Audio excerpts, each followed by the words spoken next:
fish dentist, asparagus tickler, minute painter. I don't know. I've got poo on the brain. It's Sula's code brown that's got thrown me off there completely. So, was going into acting a way of just putting yourself out there to cope with that? Just be like, well, I've got this enormous head, so I'm going to have to put it on televisions across the world. I'm a little sour. That's just, you're going to get the sour version of me for this conversation. But it might be more interesting because sparks are going to fly. You know what I mean, Grant, the asshole?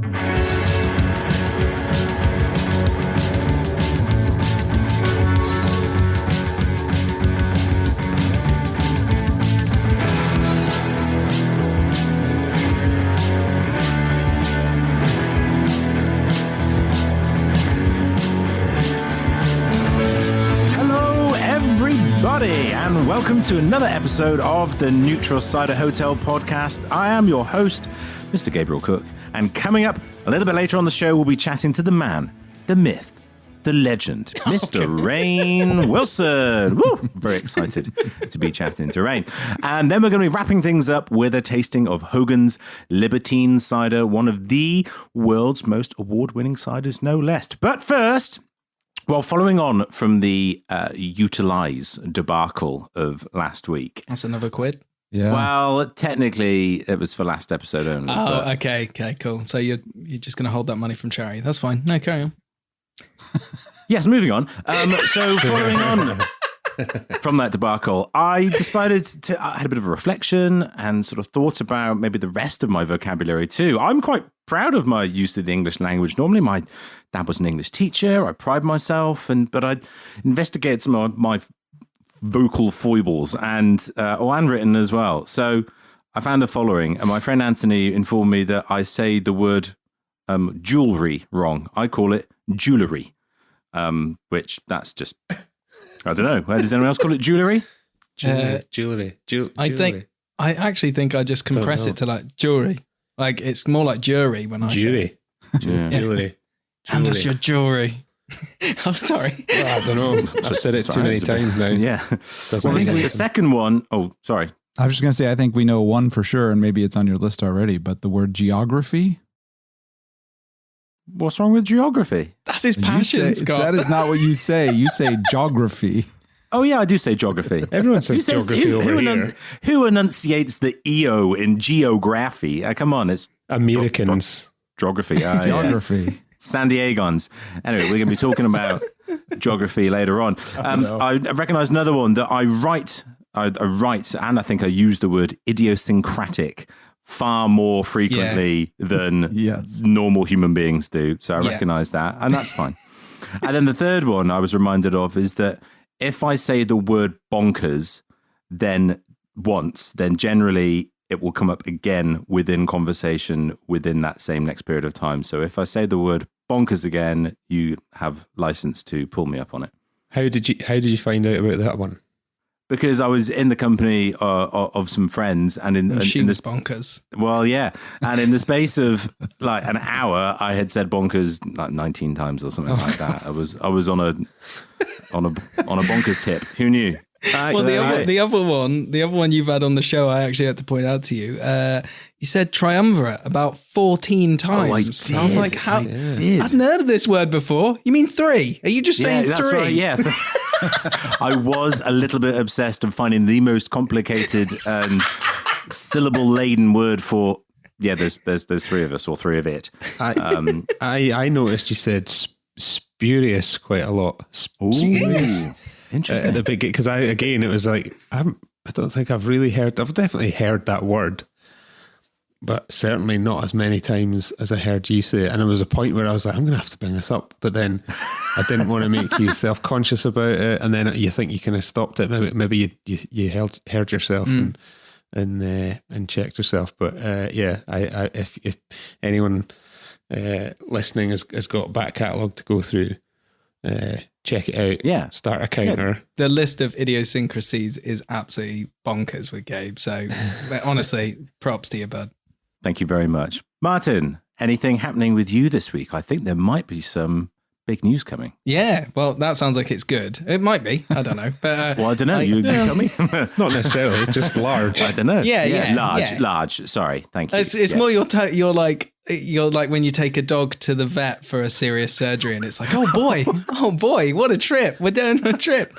No, I handed in my notice at the pub I worked at, the Good Measure, and I'm looking for part-time work because I've got a part-time job. But yeah, mainly, I don't know if anyone else feels like this in hospitality or any other sector, just super anxious about returning. Like, I thought it was fine. I was happy to do it. And I just had like a proper panic. And I was like, oh God, oh wow, you've got to look after yourself here more than you've got to kind of stick at the same job. So I've had to put myself ahead of my own interests, I guess. But trying to keep healthy and just keep myself in a space where I'm good, but looking for work now. So as long as there's no one around me, I can probably do that job. So if you've got anything, swing it my way. Lumberjacks are pretty. Yeah, I was going to say, what are the jobs for people who just like their own company? Fish dentist. Asparagus tickler. Minute painter. I don't know. I'm just... Wow. Monkey tennis coach? I don't know. This is there's another individual, the monkey. I got that wrong. You're doing it wrong. Sorry. I'm not going to hit a monkey. I'm not. Don't hit the monkey. It's not their fault. You want to be by yourself? Come on. This has gone so wrong. Yeah. If you've got a job that you know in Cider, swing it my way. Swing it on the socials or swing it to Cider shit on Instagram as well. Bravo. This is the kind of chat you're going to have to put up with. Is what I say to any I'll hide my potential employers. That's so good, Grant. Thank you. Is that your interview laugh? Yes. Oh no. Oh, amazing. Grant, anything happening with you this week, my friend? Well, I actually handed in his notice at Abel. As usual, you just maybe the opposite of yourself, Martyn. I actually went out for something to eat last night, but it was outside, so it was they've got an outdoor space, so that felt definitely felt safer. I'm not sure about going in just yet, but yeah, that was lovely. We had. I'm not going to talk too much about that meal. I'm going to move on to what happened this evening with Sula at bath time. We had our first bath poo. Oh, yeah. The brown submarine. Well, you've gone from like a lovely thing you've eaten to just straight away. I mean, I didn't expect that turn. Well, that's what I'm all about. That's what I'm all about. Yeah. From the hip. Curveball. How did you deal with it? Like, so I wasn't doing bath time because I was prepping for this. So Jay was doing it. Got a phone call, and I was like, "That's weird." Jay's calling me from upstairs. I picked it up. I was like, "Hello, you all right?" She's like, "Code brown." It's good to have the episode title straight away. Yeah, there we go. Yeah, top of the show. So yeah, went up. Luckily, I had a poo bag in my pocket, so there was a bit of fishing. Was that in your pocket for a dog or for you or the dog? For the dog. That's for right, you. that's Yeah, right. I was going to say just in case. You never know. You can't drink a lot of Perry. Yes. Yeah. So that was an incident. Well, it's right up there with the first step, the first words out of the babe's mouth. Definitely. That's right. Yeah. It's a first. It's a first, hopefully a last as well. Yeah, it'd be nice if it was the last, but I doubt it will be. So yeah, so that was an incident. Well, I'm glad we've got toilet humor straight away at the top of the episode. This is like we've gone from depression in hospitality to poo. This is the whole thing for Cider. I'm glad we've got the full spectrum of emotions. Sums up the industry. It does. It is. What a bonkers place it is, everybody. All right. That's going to be it for our opening segment. Let's jump to the news for a quick story, and then we'll be on to our big interview.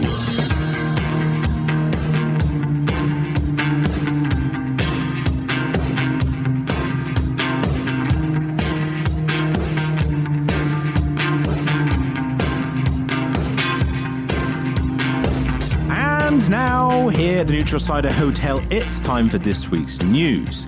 And something caught my eye, which is the launch of a new brand, in inverted commas, from Heineken, owner of world's largest cider maker, Bulmers. They've released a brand called Inches. And Inches was an old Devon cider company founded in 1916 by Sam Inch, hence the name. And they were like a good... a regional cider maker making good traditional ciders, supplying in the local region to pubs, etc. And then they, like a lot of cider makers in the 70s and especially into the 80s and 90s, cider turned, well, it was tough and to sell interesting cider, and everything kind of got a bit cheap and it got a bit highly alcoholic. And so Inches developed White Lightning, which is a famed and still, regaled and called upon white cider brand. For those of you in the US, especially, who don't know what white cider is, it's basically a cider of a high alcohol content available in a large pack format at a very cheap price. It is often the cheapest. Is it also cider in air quotes? What's the apple content? Oh, well, prior to there being a minimum juice content for cider in the UK, which was introduced in 2010, 35%. Prior to that, there was no minimum juice content. And from conversations I've had with various people who've been involved in the industry for a while, those white ciders could have been around the 10% mark, possibly. You ferment to just super high degree of alcohol with lots of added sugar and then blend back down. Anyway, that's a slightly different story.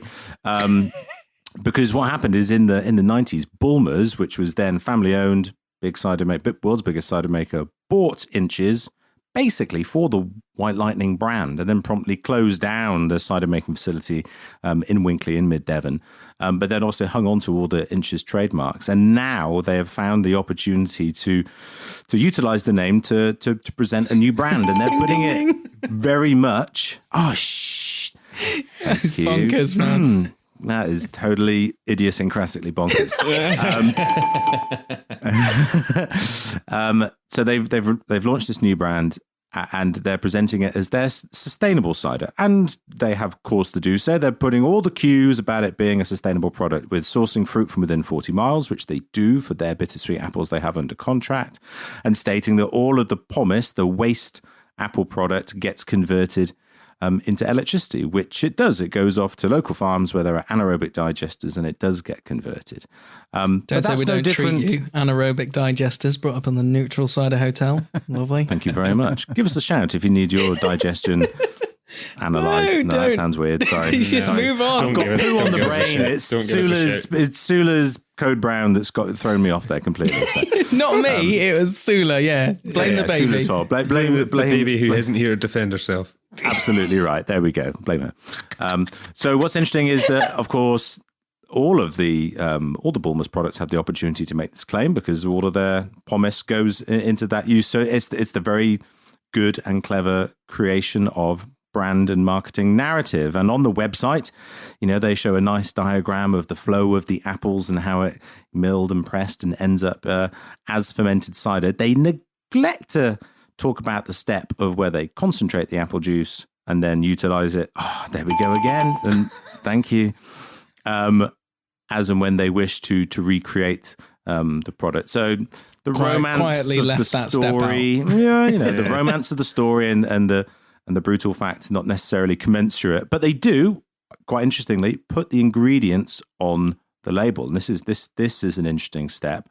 And as it happens, the first ingredient on that cider is water, and the second is apple juice from concentrate. So we know that it's less than 50% juice, and that's, I'm just going to say, good on them for being upfront and honest, and allowing the consumer to decide whether they give a toss about it. So there we go. That's it. Well, I like the fact that all the fans of concentrated cider are going to be skipping back from that Rainn interview. Like, oh, I've gone too far. Where do they talk about concentrated juice?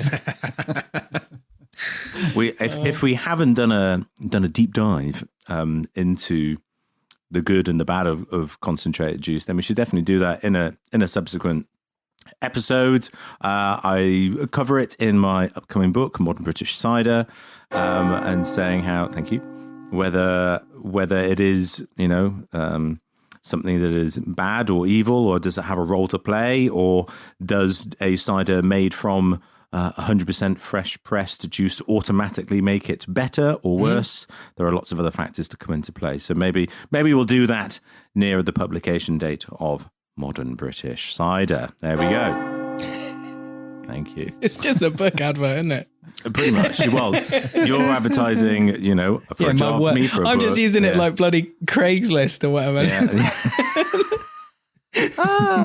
Man seeking cider job. Jesus. So there we go. Just a nice little nugget of news for this week. And so now we are on to our interview with the legend, Mr. Rainn Wilson.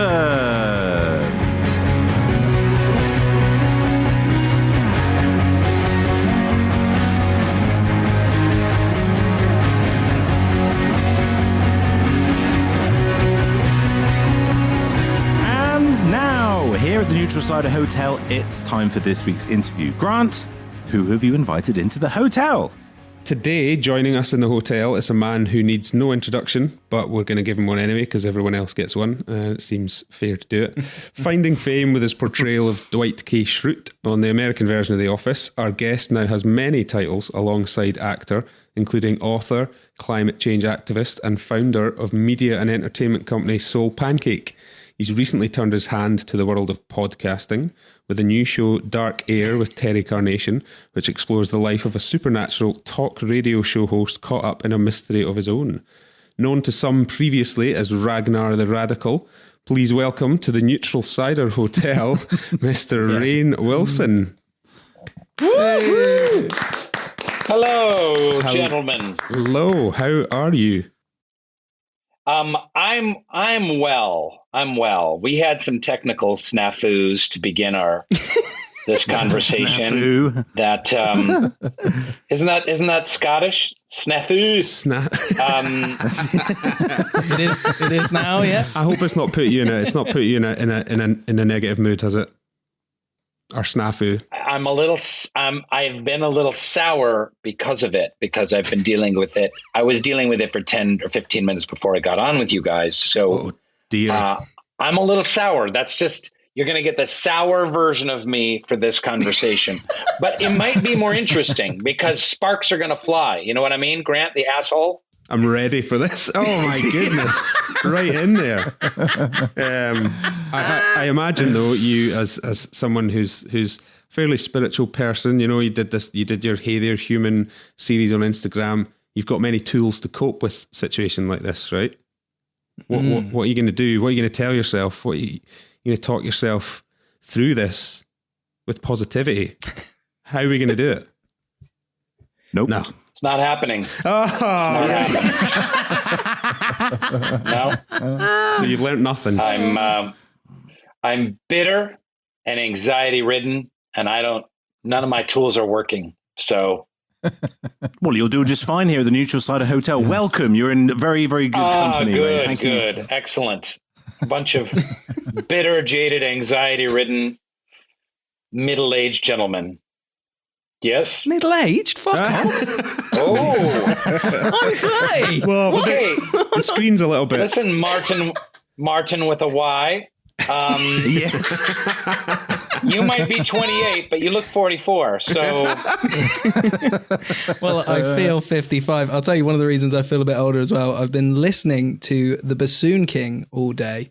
How did that come about being written? Because it starts off brutally self-deprecating. Did you need to borrow money from Oprah to talk about your head? Yeah, I spent a good 3 or 4 pages talking about how enormous my head was and what an ugly baby I was.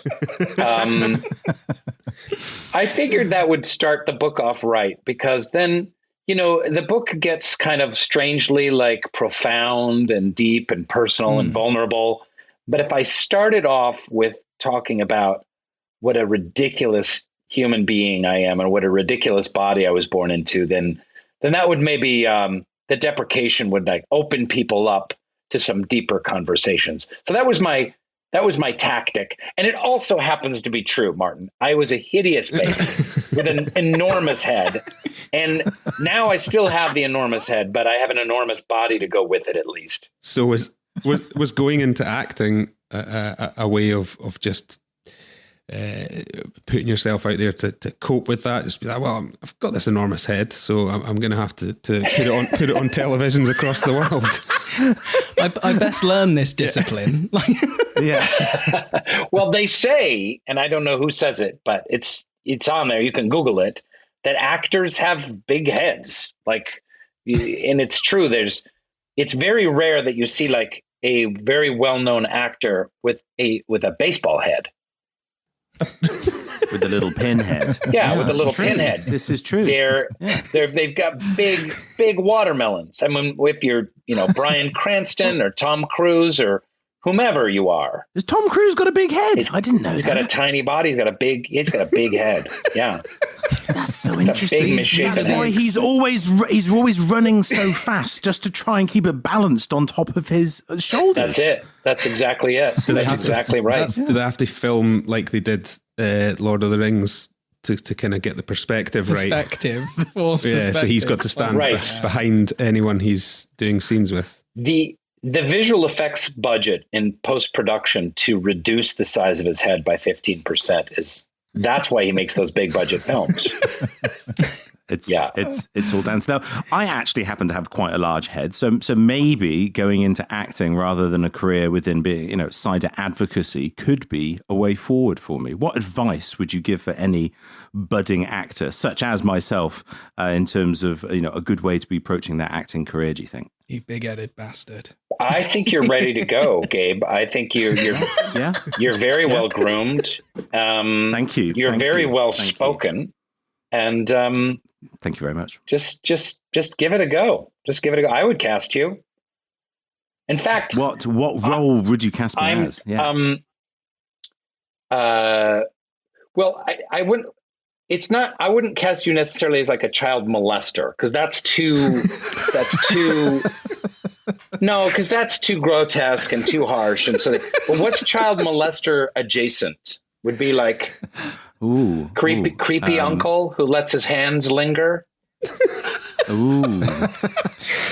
Well, I bet you didn't think that was. Maybe I will stick to the side of advocacy after all. That you've given great insight. I think you've made a wise choice. Yeah. Well, you and I have something in common, is that you've written a book and I've written a book too. It's over here. It's called Ciderology by Gabe Cook. And so, that's the ding whenever Ciderology gets mentioned. So there's normally about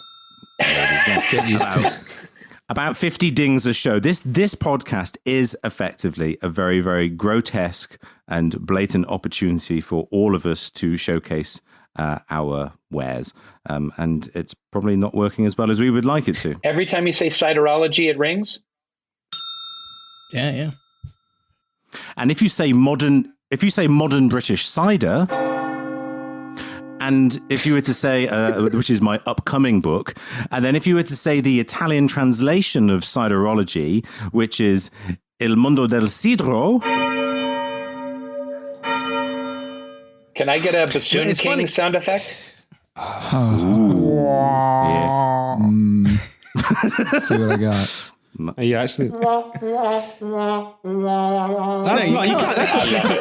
That's more brass than woodwind, really, isn't it? But we'll take it. Is it also the only podcast where you have a celebrity on and you go, "I'm just going to talk about my own book"? Yes. Well, let's bring it back. One thing that's interesting with Bassoon King is where you kind of put your perspective. Like there's moments where you linger on an ear with mold growing out of it, but there's so much time dedicated to these weird nuances. Can you just give some of our listeners a hint as to what it's like living in a mind where you look at someone's ear and go, how disgusting are you? It's interesting to write, in all seriousness, it's very interesting to write a memoir. And I started writing it when I was 50. So I was really only halfway through my life. But what it causes you to do is I just started taking notes.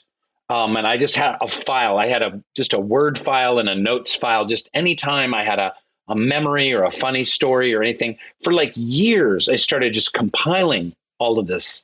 And I realized that it's kind of like, I've never read him, but he's supposed to be pretty good. There's this guy named Proust who's French. And this remembrance of things past, or however they translate it these days, that's what it was called when I was growing up. But it's all about how memory works and how the conscious mind works and links with memory and what causes memory. And I found that very interesting things happened to me when I started writing this book, which was there were whole years of my life I couldn't remember anything really happening. But then there would be select moments where I could remember every little detail. And it's just so odd. Like, I don't know, from like 9 to 11, I don't know what the fuck was going on. I went to school, I guess, but I don't, did we go on vacation? Did I break an arm? I don't know. I have zero idea. But I do remember my competitive chess events that I participated in with astounding detail. And one of those being a young gentleman who I describe as being so far gone into nerddom that he had mold growing in his ear. And this is absolutely true story. I brought my friends over. I tapped them. I'm like, come here. And I brought them over and we kind of looked in this lad's ear. And I'm telling you, it wasn't something else. It wasn't like soap scum or something like that. It was, but think about this. Like, how long does it take mold to grow half an inch? Like, it takes, what is that, 3 weeks? That's a while, isn't it? It's a good while. Right. So that's going to take weeks, but then to set up an environment in which said growth is possible is also going to take some time. It's not like, oh, I'll put a piece of salmon in my ear and then 3 weeks and it's going to be covered in a kind of a yellow, white, fuzzy mold. No, it has to be germ-ridden, bacteria-laden previous to said chunk of salmon being in my ear. And so we're talking about a gentleman who probably has not bathed in 6 weeks. Or maybe he bathes just like the lower regions and has a thing about his ears or something like that. But it's the physics of it and the biology of it are astounding. Well, why don't we ask him? He's here right now. Please welcome. Yes. Chuck Stenowith, please. Chess enthusiast from the early 80s in Seattle, Washington. But moments like that, they stand out. It's quite a lot of body horror, which is I didn't expect, especially with the front cover with you with a bassoon. But like, there's just so much grotesque shit in it. That's not a question. I just needed you to know that. I was like, oh, yes. Jesus. So were you, but are you having a positive or negative reaction to that? But both, I think. No, it's one where it's funny because it kind of does hone in on what's, like you're saying, it hones in on like those kind of things where the cogs are going and you're like, I don't remember. Why would you talk about being 11 and being in school when there's a guy at a chess tournament who is that rotten? Like, that's what's important. But well, keep going with the book. It does get a little less body horror and a little more in the realm of kind of like spiritual and psychological inspiration and life stories. Well, that should we discuss your latest project or your latest character? Yeah, Terry Carnation. He's sort of grotesque in a way as well, right? Are you drawn to those sort of characters, those places? Is this? Yeah, I would say I am. I have a pretty fucked up sense of humor. Yeah. And he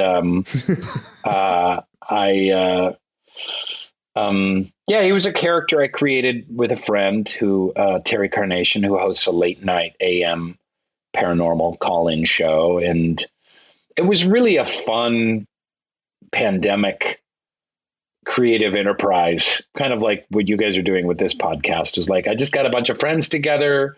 We wrote the episodes. We got more friends together. We recorded them over Zoom. And because a lot of them are improvised calls coming into this talk show. And then we've spent a long time editing them together. And it's been really fun. It's a scripted comedy podcast with improvisation, but it's got it's about some dark stuff. You know, his dead wife in the first episode, his dead wife calls into his talk show. So that starts a whole kind of journey of, you know, is she actually dead? Maybe it was a mistake that she was considered dead. You know, what's going on? Is someone pulling his leg? Is someone taking the piss out of him? Governor. Have you ever watched? Have you ever seen any Derek Acora? No. What's that? So he's a sort of supernaturalist presenter over here. Goes on ghost, like the ghost hunt stuff. Sure. So he's Most Haunted. It's called. He was the UK, and I know you had a bunch of shows like that in the US as well. And he is just one of the most interesting, ridiculous characters that I've ever. What's his name? I've got to Google him. Derek Acora. Okay. His spirit medium is he channels the spirits. Is a dog. So his spirit that he speaks to in the spirit world is a dog called Sam, and he asks Sam questions about people who he's trying to get in touch with, and then they take over his body. It's incredible. I think you would really enjoy it. Sounds fantastic. That is delicious. I can't wait.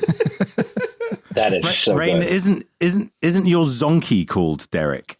My donkey is called my zonkey is called Derek. Yeah. What's a zonkey? Yeah, Wait. I just You guys have really done your research. You've really done your research. I really haven't. professional. We are the top 4 cider podcast of Southwest England. So nearly Wales. Yeah, that's right. Yeah. Solid bunch. Yes, my wife loves animals, and do you love animals? I love to eat them, and I'll pet them or play with them if the situation is appropriate. But no, I'm okay with animals. That just sounds suspicious though. Like no one says that. Oh, when it's appropriate, though, obviously. I know. Like, I mean, no one underlines it. I'm an inappropriate dog stroker. Title of the episode, lovely, brilliant. We got it. That is the title of the show, ladies and gentlemen. Inappropriate dog stroker. Yes. If I find myself in a preschool with an iguana, you won't find me in the closet touching it inappropriately. I like animals when it's the right time and the right place to enjoy their company. Oh my God. Well, genuinely, you compared our podcast to yours, so thanks. But also, you were talking about the pandemic. How have you felt dealing with essentially the big world thing in our life? This is the one big event, really. Like Y2K was shit. This is the one. Yeah. It's interesting. The first 6 months of the pandemic, probably because I'm an artist and I do writing and acting and producing and creating things, I was on fire with creativity. The first 6 months, everyone was kind of having a nervous breakdown and hitting a wall. And I was just like writing and producing and doing shows and getting people together and collaborating. And it was awesome. And then I really will say that I've been struggling like the last 2 or 3 months, I'm like, I'm a little bit going out of my gourd right now. And I feel very unmotivated to be creative. And I feel a lot of anxiety and I don't know where to put my energy. And I'm back in therapy and, trying to deal with some of this and raising a teenager, which is no fun under any circumstances, least of which a global pandemic makes it really not fun. Now, none of you are middle-aged men yet. You're all very, very young, extremely young gentlemen, probably just out of college. And so you wouldn't understand yet. But yeah, so it's been rough. I'm not going to lie. It's been rough. But I've been working out and I've been playing some tennis and lifting some weights. So that's good. My body's extraordinary. What are you benching these days? I was benching. I did 10 reps at 150 pounds, which I know is very, very normal. That is extremely average. But for me, for a bloated, spaghetti-armed nerd from suburban Seattle, that's pretty darn good. Well, I wanted to talk to you about your kind of physicality, because in a lot of your roles, there's a lot of it in that intimacy. So like you've got Arthur and Ruth in a 6 Feet Under, Dwight and Angela, Crimson Bolt and Bolty. Do you seek out roles that have this kind of intimacy, or do casting agents look at you and go, Rainn Wilson knows how to fuck? Yes. Unlikely sex symbol? Sure. I'll take that mantle. I remember reading an interview watching an interview with Bob Odenkirk, and he was talking about how he really loved it when his characters that he plays get hurt and get put into really kind of difficult, uncomfortable, and painful physical situations. And he was always asking the writers to make sure that, can I hit my head? Can I get stuck in a doorway? Can I drop things? Can I spill stuff on me? And I think he's brilliant. I just love his work so much, and I have from the get-go. And from when he made his start on the Ben Stiller Show, which is really one of the best sketch comedy shows of all time. But I really related to that because I really enjoy, like, can I take my shirt off? That will make people laugh. Can I, be involved in an unlikely love affair? Can I vomit? Anything that's kind of grotesque and uncomfortable, I'm definitely drawn to. It's just my sensibility. So if I can highlight that in a character, I will always go in that direction. And frankly, in The Office, Greg Daniels, when at a loss for things to do, he would have Dwight take his shirt off. And I'm really not making that up. Like, we would literally have a scene and we'd kind of be working on it and like, this isn't really working. And Greg would just be like, well, why don't we have Dwight laying down on the couch with his shirt off, like he's taking a nap with his shirt off. And I'm like, yeah, let's do it. I'm like, okay, sign me up. Here we go. And it's good for a laugh. It works. Why doesn't he go into this closet with an iguana? Yeah. That's inappropriate. Did you have a really good vision of Dwight? When you first started, did you know who he was straight away? Yeah,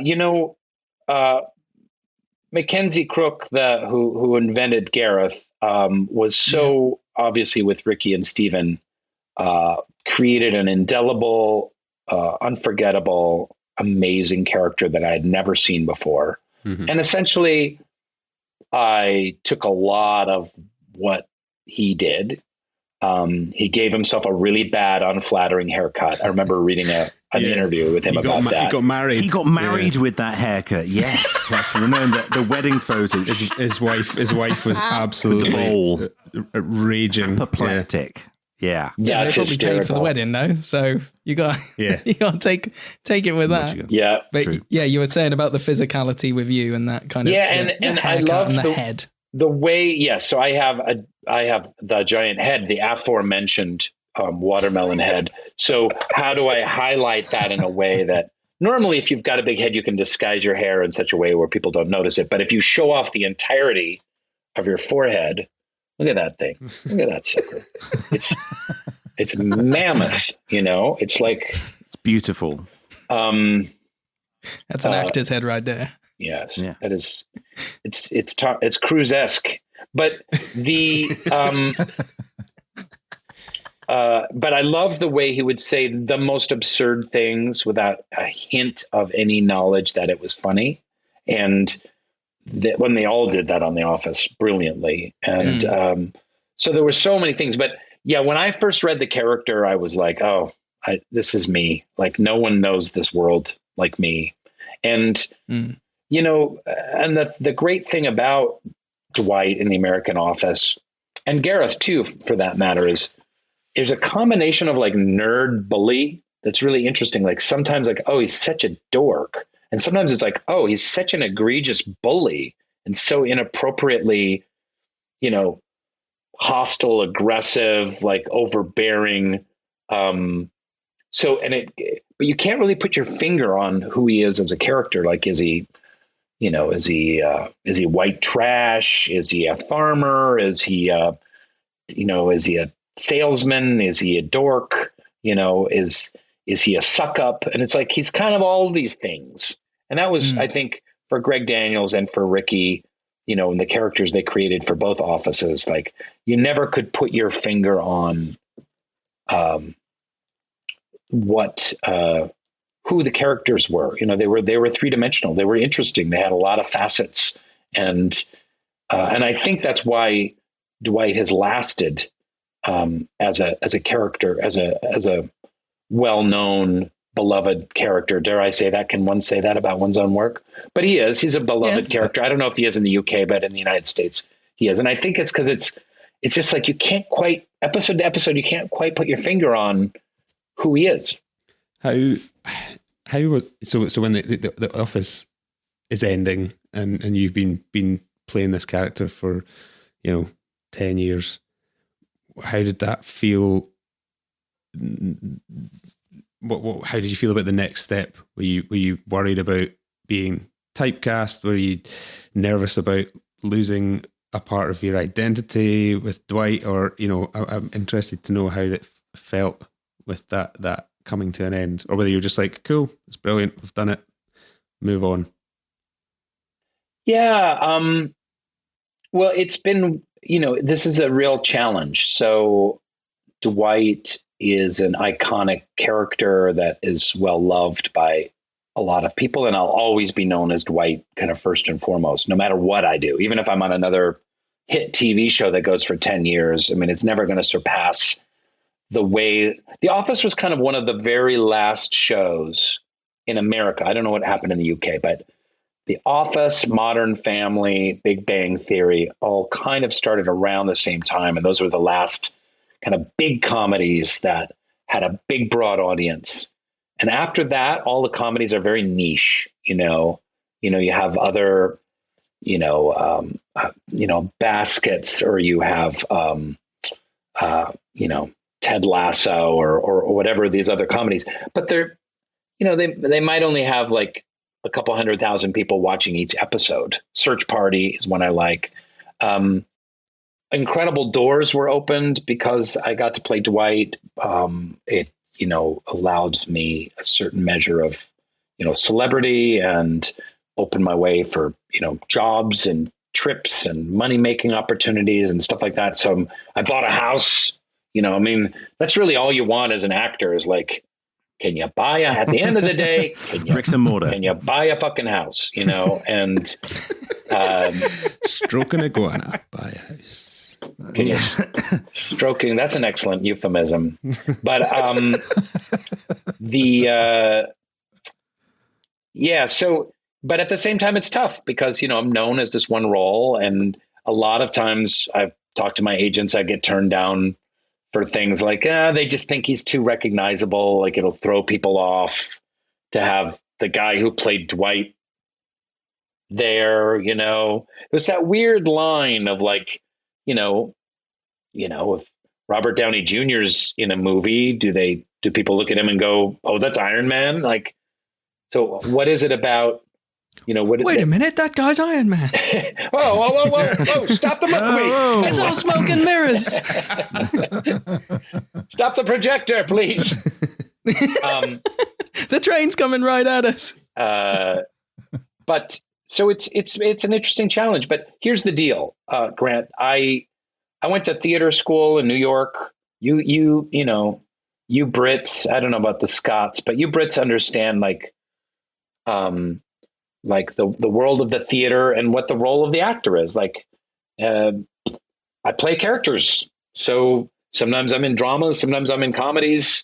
I transform. I'll play a bad guy. I'll play a nerdy guy. I'll play a dumb guy. And that's it. I was playing dozens of roles before I did The Office, and I'll play dozens of roles after The Office, and people will either give a fuck about them or they won't give a fuck about them. And that's okay. Hopefully at the end of the day, they'll kind of go, "Oh, wow, this guy played a lot of different roles besides Dwight. Look at that." But maybe they won't. It's okay. I have a good time. And, I just make sure to keep things really on the up and up with my iguana and just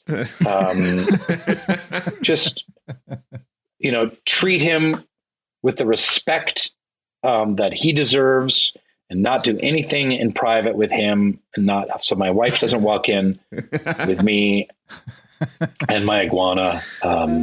Sorry, she's looking after the zonkey. It's fine anyway. Sure. Derek's, looking after himself. Yeah. It's all good. Yeah. Rainn, I was going to ask you around the nature of fame and the level of desire of it from your part, or whether it's simply a necessity in order for you to create, in order to achieve all of the creative aspirations that you have in terms of acting. Being a successful actor, being good at your craft and your skill naturally sort of comes with a degree of fame. Is that something that you have liked, enjoyed, or is it just something that just comes with the territory? Yeah, that could be a whole podcast subject. And I don't think people talk about fame enough, and they don't really dive into it. They were interviewing young American kids. This was about 10 years ago. And they said, what do you want, more than anything? And it wasn't money, and it wasn't love, and it wasn't wealth, and it wasn't a great career. They wanted fame. Fame was the number one thing that young Americans wanted. And because when you have fame, you get money, and you get attention, and you get love, and you get status, and you get good jobs. So, but now you have, because of social media and podcasts and, Ciderology. Don't give it credence, please.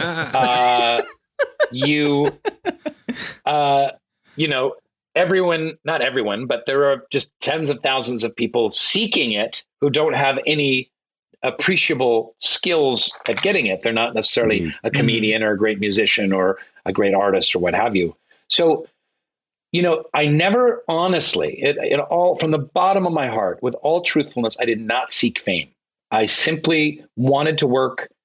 I worked for years in theater. Then I wanted to work in film and TV so I could make a little money and pay off my student loans and eventually buy a house. But I did not even really think about fame. And then all of a sudden, with 6 Feet Under, and then swiftly thereafter, The Office, all of a sudden I was famous. I mean, I remember, my God. So the Office is set in the city of Scranton in Pennsylvania.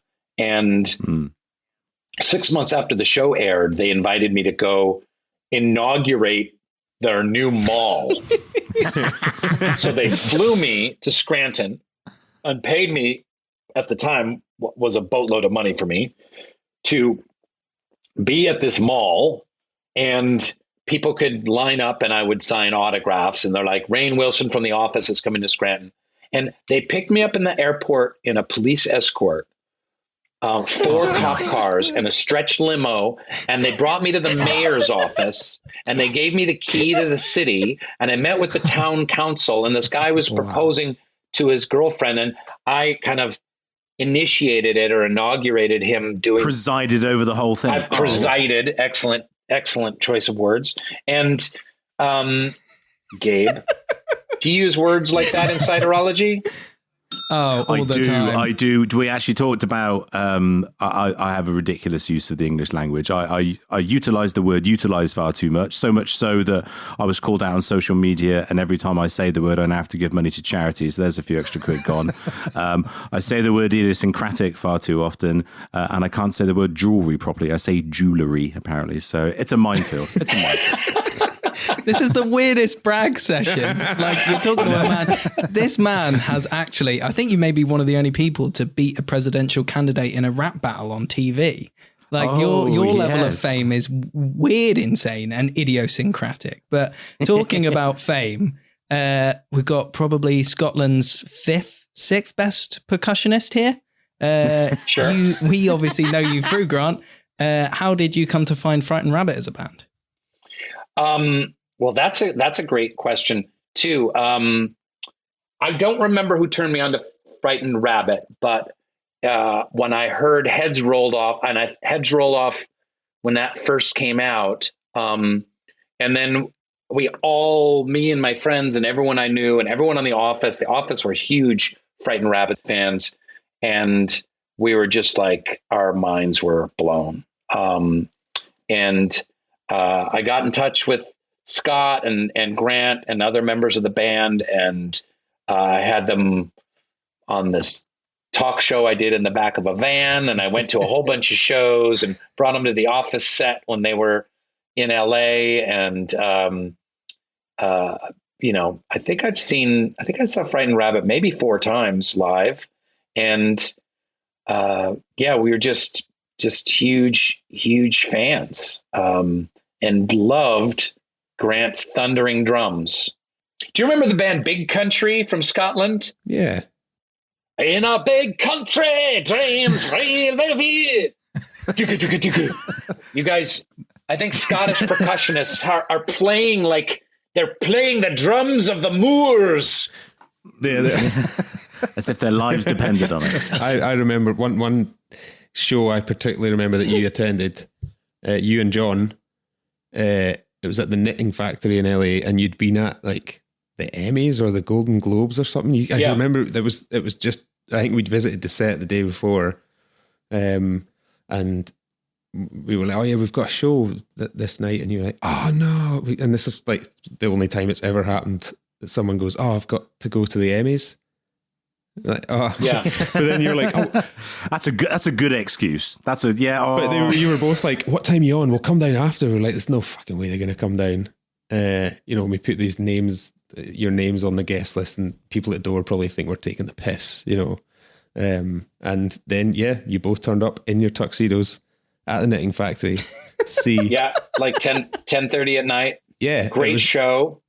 It was incredible. It was great. And I guess maybe going back to fame a little bit, how you didn't exactly attempt to blend in at that event, did you? Like, you arrived with like one of LA's tallest actors. Wearing tuxedos. I don't know if you had awards. Rainn's giant head. What chances did he have to blend in? Krasinski's got a big noggin too, by the way. Yeah. Is his lengthy? I feel like his would be quite lengthy. Yeah, it's a bit engorged. Yeah. You went, let's bring it back to fame, and now we're talking about John Krasinski's head length. No, I think it's even bigger than that, Grant. I think we were brought there by limousine, and the limousine waited for us to finish the show and brought us back home. Sounds about right. And the Knitting Factory at that point in time, that was a little piss hole. I mean, that was a crappy little venue. You've since played a lot bigger, better venues than that. I don't know why you were playing that in LA when it was But the sound was great, and we were up above the stage. I remember it distinctly. It was amazing. Wow, thank you very much. I visiting the set of The Office at that time was probably the best thing that had happened in my life, and I still remember the scene that you were shooting as we arrived, and then afterwards we're in this little room, and Steve Carell comes in and actually introduces himself, which I just thought was so incredible. and you obviously know him particularly well, but just to be so humble, to do that, to come in and be, hi, I'm Steve. We're all like, yeah, we fucking know. Scottish accent there. Yeah. I think it was Josh Ritter. Was it not Josh Ritter that put you onto us? I feel like that was what you said. I don't know if it was. No. You know what? I put Josh onto you guys. Oh, did you? You're the tastemaker. I turned Josh Ritter onto you guys, and then he brought Scott on one of his little tours as a solo act. Yeah. And you were in New York, right? That's right. But I love that you were one of the great rock bands of the last 20 years, and the greatest moment of your life was visiting the set of The Office. I don't know if that's really cool or really pathetic. I think it's pretty cool. Martyn, would you agree? No strong opinions on The Office. What was it? Can we talk about The Office quickly again? What was your favourite prank that Jim played on you? You asking me or Martyn? Yes. No, man. Yeah, Rainn, if you wait there, I'll do a long speech. I don't know. I really loved the one where Dwight's desk gets moved into the bathroom. And I loved it because at the very end, he's like, he tracks the phone cords, and he finds it goes into the bathroom, and he goes in the bathroom, and he's like, he's like, damn it, Jim. And he finds the desk, and then the phone rings and he looks at it, and then he answers it. Dunder Mifflin, this is Dwight. And then there's a flush, and then Kevin, the large accountant, comes out of the stall. And it was just like, that moment was just a really beautiful, underplayed, delicious comic moment that, of course, he's going to answer the phone because that's the kind of clown that he is. And then, of course, the toilet. And you can just immediately imagine the smell of the bathroom at the time. So that was a fun one. I think for me, the two best ones are, it's the meatball reversal one. You just got meatballed, where you trick the prank backwards, but also the one where you come in dressed as Jim and you're acting as Dwight, acting as Jim. And the end, it's the beautiful moment where you go, will you comment? Yeah. So good. It's fucking amazing. Sidewinder comment. Sidewinder comment. That was fun. That was fun. Did The Office just feel like fun? Did it just feel like you were just going into like an office with your friends? It really was. We would have guest directors come on the show, and their jaws would literally drop, not figuratively, literally drop, and because they were like, everyone loves each other. Like, we're 9 seasons in, and we're all hugging and high-fiving and laughing and joking around and goofing off. And it just was a really warm, inviting, fun, collaborative atmosphere.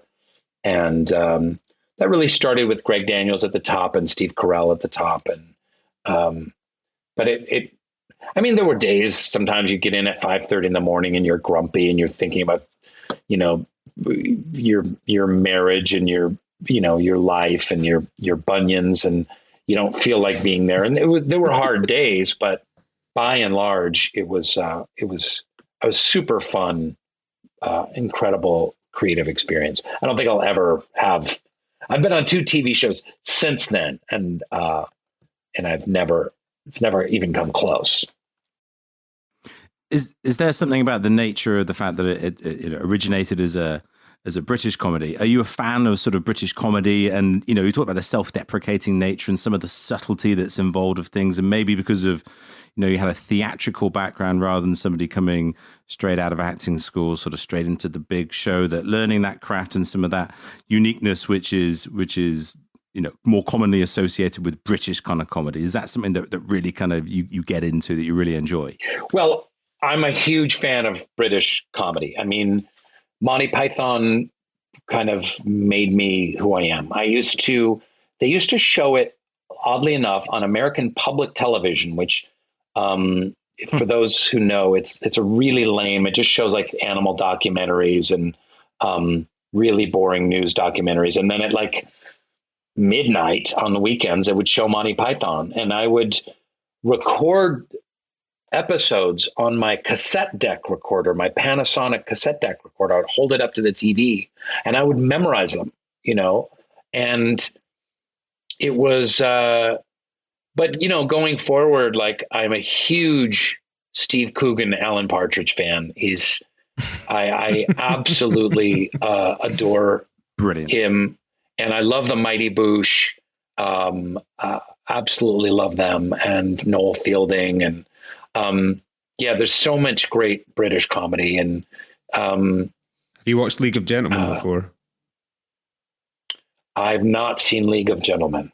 You will love it. You will fucking love it. Worth a go. And Inside Number 9, which also came subsequently few from two of the same writers. A few series. Oh, great. Dark and funny. Yeah. Dark and funny. Just give you homework to do. Garth Marenghi's Dark Place. I love that one. Oh, Garth Marenghi. Oh, that's when I heard Terry Carnation, I was like, he must have watched Garth Marenghi's Dark Place, because it's got that same thing. It's definitely it's that same tone. Totally different world, but it's in that in that genre. Yeah, absolutely. Yeah.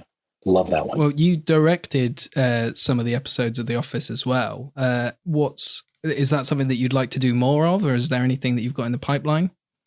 Yeah, there's a movie that I wrote that we have producers attached to and some funding, and we're just trying to cast it, which is very tricky and difficult in terms of making box office back. So, and there's a couple other screenplay projects I'm trying to write in order to direct. I don't really want to direct television so much. I don't know how it is in the UK, but in the United States, it's not a terribly interesting job to direct someone else's TV show, because you're just handed the script. You know, you can give a couple notes, but they don't really want you to like mix it up and meddle in it. The actors know what they're doing. They know how they're going to do it. The look and feel of the show's already been created. You're just there to kind of like move the cameras around and tell the story according to the kind of the vision and the Bible of that particular television show. So, and then it takes a long time. So, you know, it's 2 weeks of prep and, a week and a half of shooting and then a couple weeks of post. So it takes a big chunk of your time up. So I'm not really that interested in that, but trying to get some film stuff off the ground. One of the great things I did is I did an appearance on this new Star Trek show as the legendary Harry Mudd, this character back from the original series in the late 60s. And they were doing these Star Trek short films, and I got to direct myself as Harry Mudd in this 15-minute Star Trek short film, and a lot of visual effects and special effects and motion capture and stuff like that. It was really, really, really fun. Was that recent? Yeah, that was about 2 years ago. Yeah, so this is called Star Trek Discovery. If you go to where the Star Treks are, here it's on CBS All Access, wherever they happen to live, and then Paramount Plus or whatever, and then they have the Star Trek shorts, and it's back there. So something I'm proud of. Have you been on any sets in the past sort of year and a half since the pandemic, or have you? Yeah. How's it been? How did that affect the industry there? Yeah, it was definitely strange. I do a recurring part in this show called Mom, this comedy in America, and a couple other things. And it's, you're just getting swabbed in your nose every few hours, and you wear masks everywhere, and everyone keeps their distance, and it's kind of a comedy killer, honestly, but it's not kind of warm and human and fun. But we get by. The show must go on. People need to have their jobs, and people need their entertainment. So, but I think hopefully things will be changing pretty soon. I wanted to ask you a question about Soul Pancake, and in terms of the origins of it, and also, what was the inspiration around creating something that was just about, creating inspiring, fun, engaging, positive stories and platforms and actions, which, it sounds so simple when you say it like that, but actually there's a paucity of those kind of places to do that, just to sort of celebrate and to be, full of just sort of sheer joy. How did it all come about? I love your use of the word paucity in that question. Do you know, I was just going to say. Thank you very much. Yeah. Just going to add that to the list. All right. So thanks for asking. When The Office started, I got together with some friends. I was like, looks like I've got a job that's going to last for a while. I'm going to make a little money. And I was like, I just want to do something really positive on the web. What do we do? So we started this soulpancake.com as a website, as a web destination, kind of hub for people to gather and talk about life's big questions and share art. And there were challenges and articles, and it was almost like a part social media, part like online magazine. And that went fine. And we got some attention, and we were on Oprah show about it, and some other, it was doing pretty well. But we realized that what we were best at was making video content. So Soul Pancake turned into a digital video content creating enterprise. And we wanted to make uplifting, inspiring content that brought people together.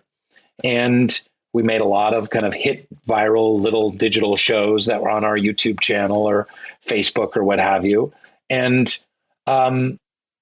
so it's been amazing. We wrote a best-selling book, and, we've had 1 billion video views, and no way. Jesus, that's fucking incredible. Christ. Yeah. And it was great. Like, I don't know if we made a difference, but, maybe we cheered people up at some point in time, and maybe we brought a little bit of healing here, a little understanding there, a little warmth here or there. And I think that's what we all need to try and do. I think that's our human prerogative, is to, people always used to say, and maybe some people still say, like, well, don't hurt anyone else, live a good life, and that's all it needs.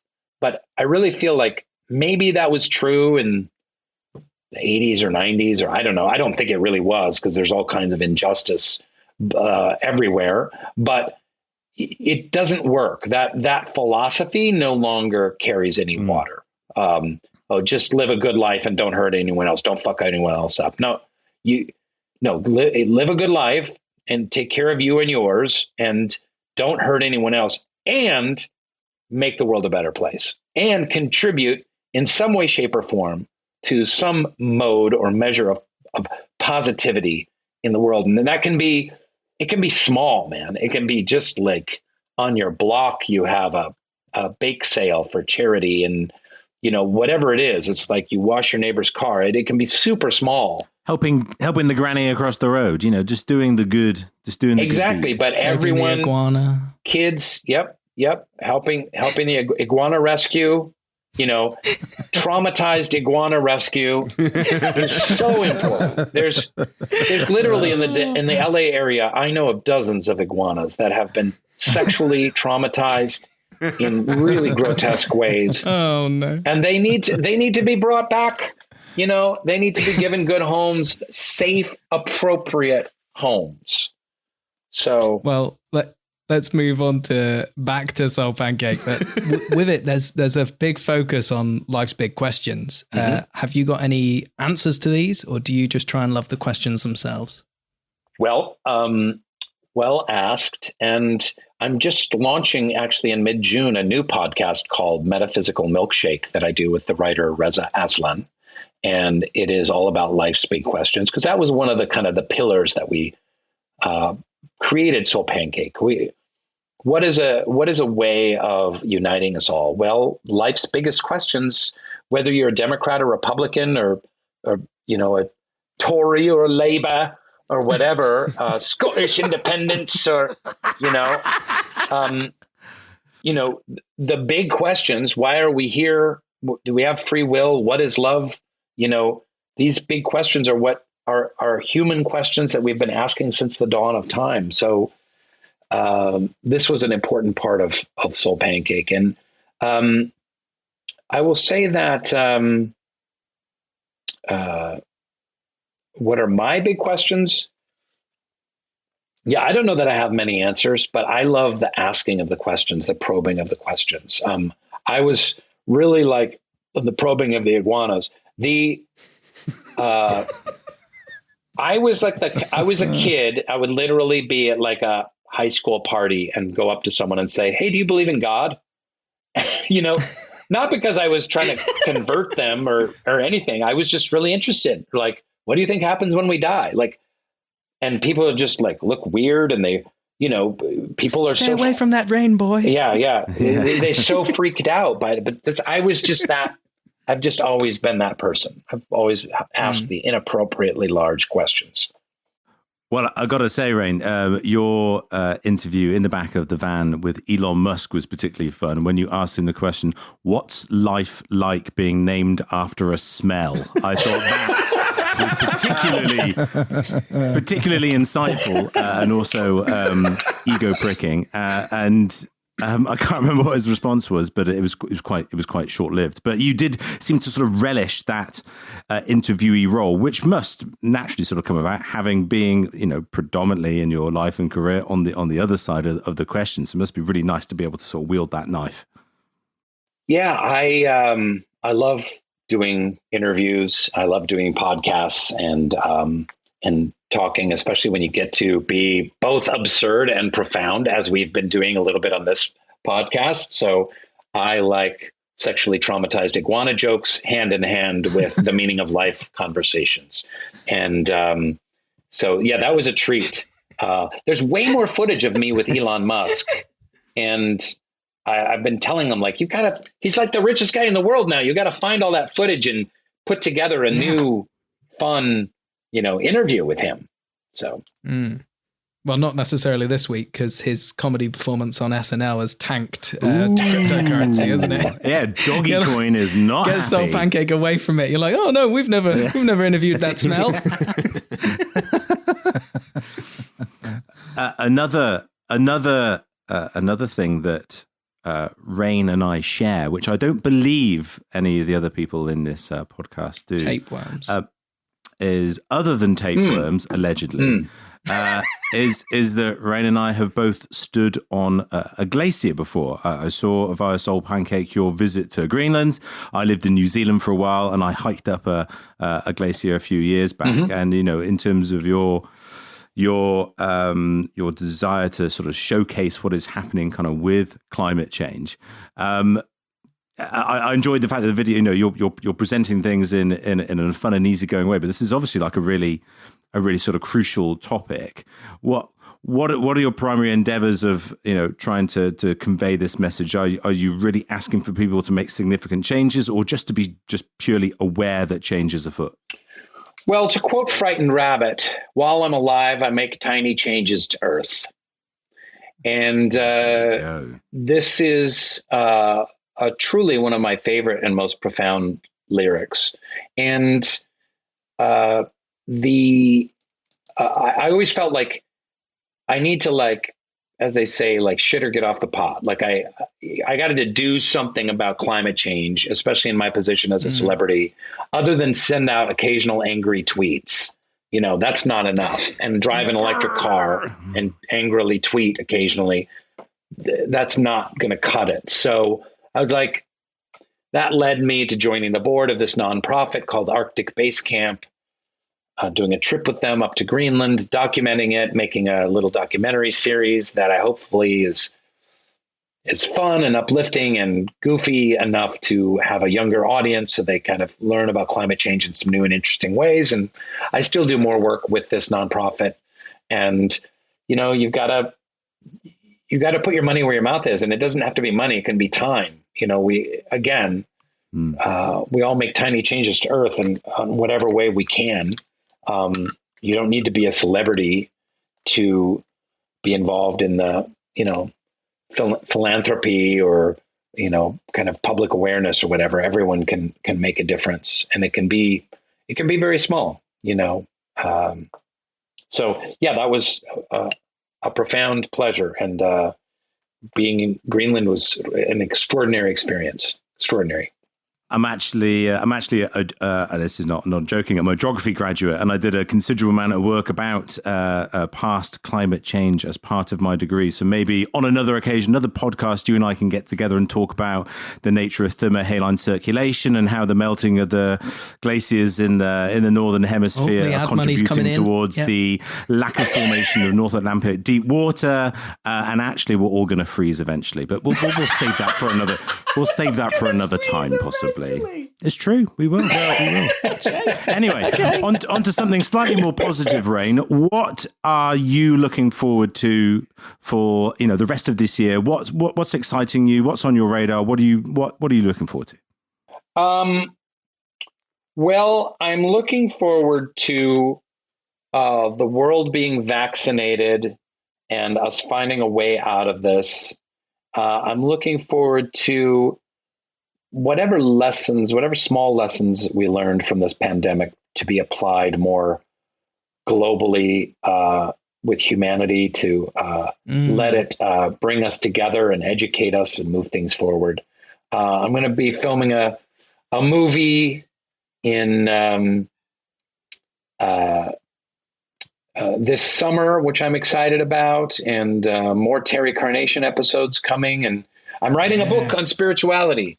So, busy. As long as it comes out after October, because that's when Modern British Cider is coming out. Just saying. Yeah, because the crossover is going to be huge. I'll put down my copy of Rainn Wilson's new book. This Modern British Cider seems really good. Gabe, maybe if you can you get your book in the US anywhere? The reason why Grant asked the question and Martyn is laughing quite audibly is that my publisher informed me that the rate of sale of my book in the US was not commensurate with the cost of shipping. There are many. I would say at least a couple of thousand copies sat in a warehouse in Oxfordshire. Well, can we see if we can increase it? Demand. Can we increase it by just saying, have Rainn say, please everyone buy Ciderology by Gabe Cook. Please everyone buy Ciderology by Gabe Cook. Perfect. There we go. There's 3 sales there straight away. Fantastic. I think you're overestimating my celebrity clout. I'm very old hat. Like, that weird old guy. He's been on 1,000 shows. I don't give a fuck what he has to say. So you maybe get 2 sales out of it then. It's more than we've got, so I'll take it. Thank you very much. Right. Yeah, fair enough. Deal. Done deal. Dude.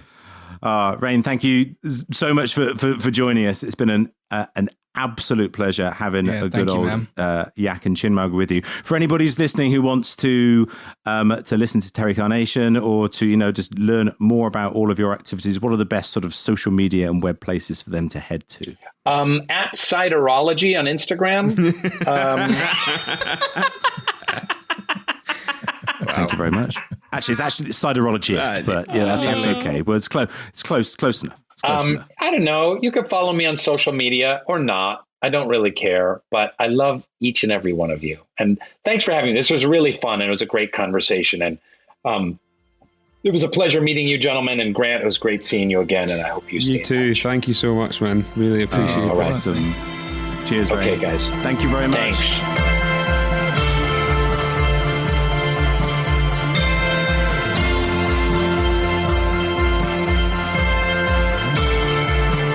And now here at the Neutral Cider Hotel, it's time to try some cider. And this week we are going for Hogan's Libertine cider. Hogan's is a UK producer based up in Warwickshire, and they sit in the rank of larger of the small producers, making great ciders, more widely available. And this particular one has just won multiple gold medals at competitions. So it seemed to be a good one to try. Shall we crack it open and have a go, chaps? Here we go. Oh, nice colour. Now, what's Grant's already nailed it. What's interesting about this cider is that it is a sweeter cider, and it's not a sweeter cider that's been achieved through a keeving methodology or like a multiple racking to retain a residual sweetness. So natural sugars from the apple juice not converted to into cider. This is not that. This is whereby it's fermented to dry and some sugar has been added back. But they've added sugar and also I think some like dark sugar, like a demerara or something like that. And it just adds this sort of spicy unctuousness, which in with the, so it's tannic fruit. So it's low acid. It's all, well, you tell me, what do you think? Lovely. Like proper, just like, it's how do I explain it? Like it doesn't taste like apple pie, but it's all that kind of caramelized sugar vibe on top of it. It's just like real stewed apple fruit. It's like a tart tatin, like that. Yeah. Kind of burnt, the kind of burnt sugar. They nailed it. That's definitely the food match for it, isn't it? Absolutely. But the texture as well, like you've got that grippiness, that astringency, but it's kind of subdued with some of the sugar and body that mellows it out. But so my tongue is just covered, but there's a little finish that makes me want to neck more. So that is just, that's got to be by the pint, isn't it? It's a bit of a ripper. I think that's awesome, and it's. Part of the reason I like it is that there's a link back to something before the sort of head cider maker for Alan, a guy called Sean. He was effectively the primary cider maker at Weston's for about 20 years or so, and I got to work alongside him, and he was brilliant. And Weston's used to do this amazing cider for Sainsbury's as part of their sort of taste the difference range in a 660ml bottle. And they did it with fermented with molasses, and it created this kind of flavor profile. And so I think this is a bit of an homage to that great sugar. I thought that was one of the best ciders that you could kind of get, full stop, because I think underneath the sort of the richness of the sweetness, it's not cloying, but there's also this slightly, I don't know, I'm not going to say necessarily like acetic, but there's definitely like a twang kind of going on. There's some spice, there's a little bit of zing, a bit of funk. It's very, very harmonious. It's a very clever drink. It's very well put together. Like I say, this one, I think it was 2019. It won like sort of sweet tannic category at Glint Cap in the USA, at Cider World. It just frequently wins awards, and you don't just do that just by being a sweeter cider. It's the fact that it's all about this balance. I think it's wicked. Yeah. Do you know what varieties are used in it at all? Because there's a bit of like a hint of that kind of red berry-ish fruit to it. It's almost like when you're putting together a mojito and you go, a daiquiri, and you're like, shall I make a strawberry daiquiri? Shall I? I'll just make a daiquiri in the one I've made a strawberry daiquiri in. It's lovely. Absolutely lovely. I don't know the specific varieties. It will be a blend of predominantly bittersweet. There might be some bitter sharp in there. What we do know is that Hogan's have been one of the cider makers from earliest stores have put their ingredients on the side for years and years and years. As a reminder for everyone listening, in the UK, in the EU, and still in the UK, there is no legal necessity for a cider maker to place their ingredients on the side of their bottle on pack. There's a dispensation for alcohol. The fact that Hogan's have done so for like a dozen years or so now is testament to their wish to be transparent and to showcase what they kind of do. And it says, English cider, apple juice, water, sugar, carbon dioxide, a little bit of malic acid has been added there to maybe at the point of pressing the juice to provide a bit of protection for the cider as it's fermenting, to sort of try and stave off some of the bad bacteria and such like. So pretty minimal of ingredients have been placed into it, but also I just really appreciate that upfront honesty, and you know exactly what it is that you're purchasing. How much water are we talking, do you think? You know, Well, what do you reckon? 6.2%? Yeah. I think it'd be no more than 20% probably. and is that literally to bring down the ABV, or like what, you know? I would have thought so, to bring down ABV, and it might be less. I really don't know. 6.2 is a fairly robust alcohol level in any kind of given year. The apples would be in and around that area. It would also be to mix in any kind of sugar or acid that you might be adding back to it. I suspect, given the way that Alan is a very, very genial kind of guy, and if we asked, he would probably say what it was. Yeah.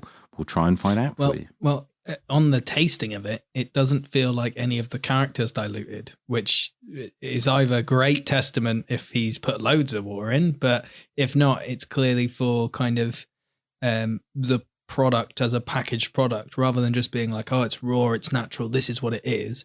You're creating something for a market that wants something not necessarily repeatable, but they want to guarantee the quality every time. And I've drank a few of his now, and everyone I've been like surprised at how moorish they are. I know, which is why I was asking about the water, because quite often you can a cider with water in it just has this thin character and you can sort of tell that things are just a little fainter, you know. And this is still packs a punch flavor wise, you know. This is got all of the intensity of aroma, of flavor, of mouthfeel. It's just a really, really well made drink. And I say Hogan's is in that tranche of cider makers that I want them to grow, so that great cider like this, so this can get into a supermarket, or so that this can.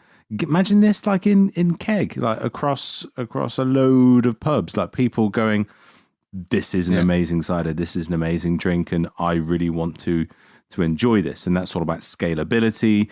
And so these are the cider makers that I think actually have a slightly different role to play compared to the little Pomonas of our world, but no less important. If this is going to be someone's introduction on a keg or like a bottle in like a farm shop or something like that, there's not many better places to start for something which is commercially sound, but also not just bland and boring. There's so much going on here, but it's not a challenge. It's just, absolute knocked it out of the park.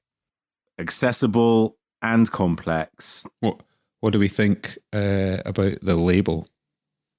I like the label, to be honest, and I think it's one of those where it's kind of a playful take on a traditional kind of style, isn't it? Where it's just typography, and it's a lot of typography. There's a lot of different fonts. A lot of words, and a lot of fonts. But I like that it looks a bit rugged. It doesn't look fully polished, but that's just me. I wonder what Cider George would have to say about it. Well, there's a lot going on, my loves. Too many words, though, isn't it? I probably have too many words. Yep. Here, colour's Where's good. the stickers? Yeah. Bittersweet, libertine. I know exactly what that is. Rich, decadent, bittersweet, cider. Isn't it? He's Australian now. Rich, decadent, bittersweet. Can I, mate? Yeah. All right, there we go. So it's a thumbs up all round, I would say, for Hogan's Libertine. And if you want to check it out for yourself, head to hoganscider.co.uk. You can buy this and other fantastic ciders from their portfolio straight from their website. Give them a try. You won't be disappointed. Okay, that does it for our tasting this week. Next up, we've got your listeners' questions.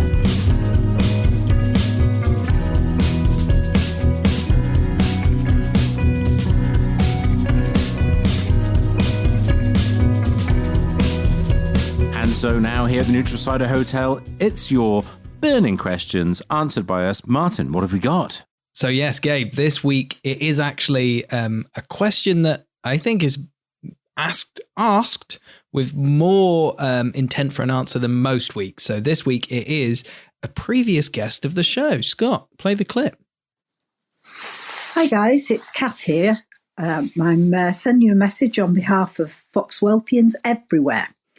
I know that you have some lovely footage which has been cut from previous podcasts, and we would be so happy if you could hashtag release the Foxwelp cut. Thank you so much. Hope to hear soon. So they've got there's a hashtag, is there? Yeah, we're not going to. So that wraps it up for this week. If you guys, no, goodbye. No, we wouldn't do that. I mean, the love of the Foxwelp holds no bounds with Kath Potter. Amazing. She will put a hashtag on it. Release the Foxwelp cut. Release the. What was it? Crack pipe. Yeah. She'll do a hashtags at us on the social. Yeah, hashtag release the Foxwelp cut. So is Kath assuming that there is some sneaked away footage, or is this actual fact? Well, this is fact, because we had an interview with her and Dick, and there were lots cut out of that. And then famously, we had Scott fade out one of our interviews because we ran out of time. Hey, it's producer Scott here. Don't like Foxwelp. Shame. So there is the cutting room floor in this beautiful digital age is archived. So there's a lot of content that we've got that we know people like yourselves would actually enjoy listening to. So what are we going to do about it? I think what we're going to have to do is just lean into what we've got right now. And this is, I'm going to say, stage 2 of the Neutral Cider Hotel. We're going to have to get a little extension, a little version 2.0. Well, it's the same one. It's just got a more rooms, a couple more rooms, smaller rooms, building an outdoor space. Yeah, like a garden room, a lean-to, conservatory or something. Neutral Cider garden. It's a crappy conservatory. No, it's not. No, sorry, not crappy. It's professional. It's not crappy. Oh god, shit! But yeah, so we've got some stuff that we're pretty excited to show you guys, and I think I can speak for all of us in saying that this next year of the Neutral Cider Hotel is going to be fucking brilliant. We've had some great guests so far, and I'm looking forward to the guests we're going to have on for the rest of the year. We're going to try and keep up the high standards. Looking at you, Kath and Dick. Yes. Looking at you. So yeah, I'm excited about who we're going to have on over the next few months. Exciting year ahead. So much more to come, and we're going to need you to join us for the journey. More of that to come later.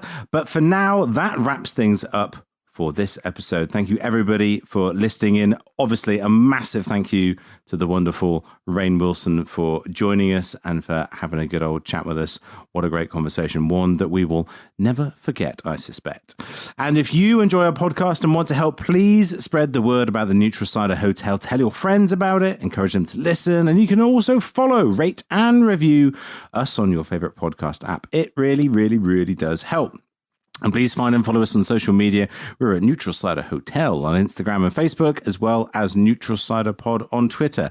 As always, you can visit us on our website to listen online or share episodes at neutralciderhotel.com. And you can, as you've just heard from Kath, reach out to us and leave a voicemail with your questions or comments at speakpipe.com/Neutral Cider Hotel. I don't think you realize just how easy that is to do. Leave a message. We will listen to it. We will comment upon it. Please. So there we go. Another episode done. Gentlemen, I hope you enjoyed it as much as I did. Sure did. Absolutely. We'll see you next time. Cheers, everybody. What's up? Rainn, put that iguana down!